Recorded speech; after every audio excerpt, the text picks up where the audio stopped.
Hello guys, hello. This is for Leo. Leo, welcome dito sa aking channel, Kapalaran 888. Welcome.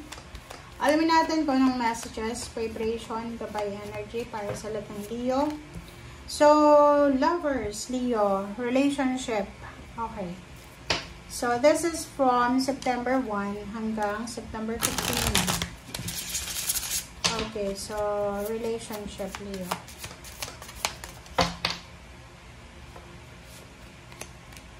Friendship and divine. Wow. So, kung makikita mo dito, Leo, kung makikita mo dyan, relationship, lovers, like intimate relationship and friendship.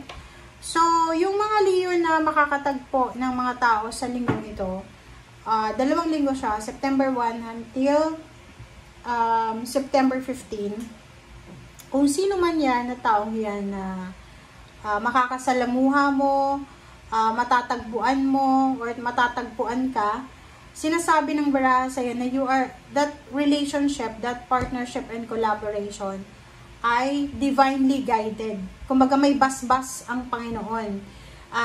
Like for example, kung may ikakasal na Leo ngayong September, especially September 1 to 15, sinasabi na you are lucky because you are guided ng Panginoon, divinely guided. And friendship also.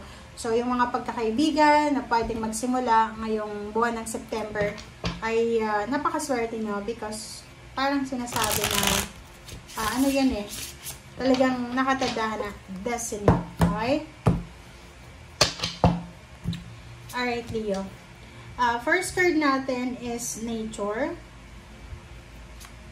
Second card natin is 10 of Wands. OMG. 4 of Wands. Queen of Pentacles. Okay. The World Tree. The World card to. And sa ilalim mo dito is 5 of Cups. OMG. Regrets. Sinasabi ng barahan na mayroon ditong mga Leo na possible na kailangan yung maging strong and confident. Maging aggressive ka dapat. Diba? Sabi sa'yo ng barahan, Leo, kailangan mo daw maging aggressive, maging strong, maging confident ka ngayong September para hindi ka magsisi sa bandang huli. For the actions, for the mindset, make sure na positive ka. Nature and 10 of Wands, 4 of Wands. Nakikita ko sir dito na may isang pamilya, maybe ikaw Leo, maybe ikaw, yung buong pamilya mo, you are working together, like kung parent ka, may parent na Leo or anak na Leo na you are planning for vacation, a grand vacation sa December, or maybe next year, na summer, or kung nasaan ka man ngayon. Itong 4 of Wands na to, this is the emotional, family stability, and balance. Kumbaga, mayroong mga Leo na, yun, may bala kayo na magbakasyon together, kasama yung buong pamilya. May bala kayong bumili ng bahay, bumili ng sasakyan, magsimula ng negosyo, magpatayo ng bahay, bumili ng lupa, or kung ano pa man. Basta marami kayong pinaplano, Leo, na para sa pamilya, na kailangan nyo ng pera, diba? Kailangan, may hawak kayong pera. Siguro sa ngayon, wala pa kayong hawak na pera. But, ang Leo nga to, maganda to kasi buong pamilya sila, they are working together, diba? Walang selfish sa pamilya nila.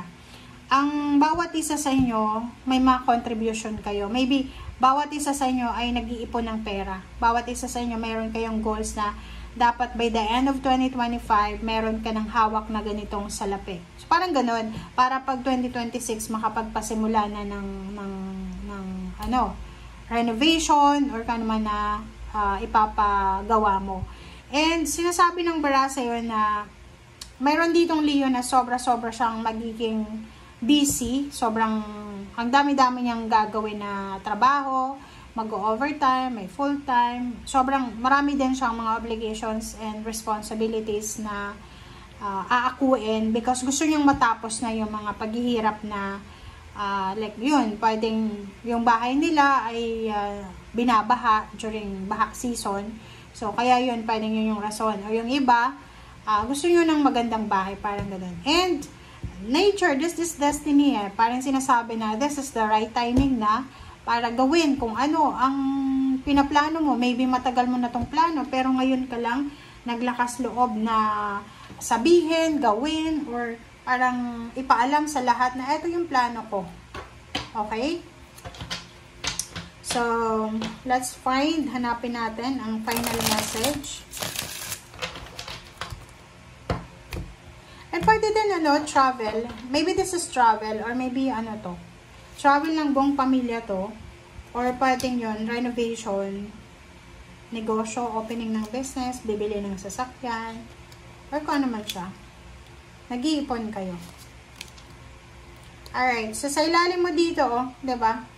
10 of Swords and 10 of Wands, sinasabi ng baraha yun na it has ended and finished for better or worse. So, kung ano man to, Leo, na ginagawa mo to kasi gusto mong matapos na. Gusto mo nang, kumbaga, maayos na ang lahat. Maayos na yung lahat. Makapag-settle down ka na, parang ganun. Retirement ba to? Or baka yung mga SSS nyo, yung mga nagtatrabaho na hindi hinuhulugan yung SSS nila, malapit na silang mag-retire, parang ganun. So, parang ganun. So, you are building your security and foundation.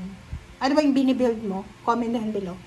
Hangman, sinasabi ng baraha sa'yo na this is the fruit of your waiting time. Yung mga palaging suspended, postponement, delays, parang ganun. So, no more delays. No more postponement. And sinasabi ng baraha sa'yo na there's a good karma.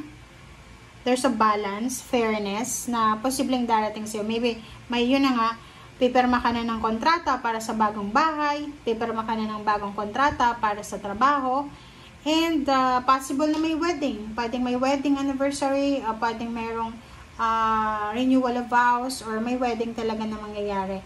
And so much unexpected twist of events na posibleng ibibigay sa'yo ng universe. So, just be positive. Okay? Be positive. And nakikita ko sa'yo dito, hindi lang ikaw.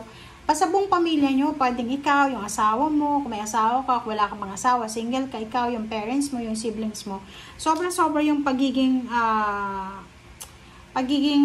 kuripot nyo because may pinaglalaanan kayo. Kumbaga, like example ngayon, starting September, October, November, magsasacrifice kayo kasi may plano kayong travel sa December, parang ganun. So, you're saving for plans, diba? For goals. So, yun ang nakikita natin. Okay? Thank you guys. Bye!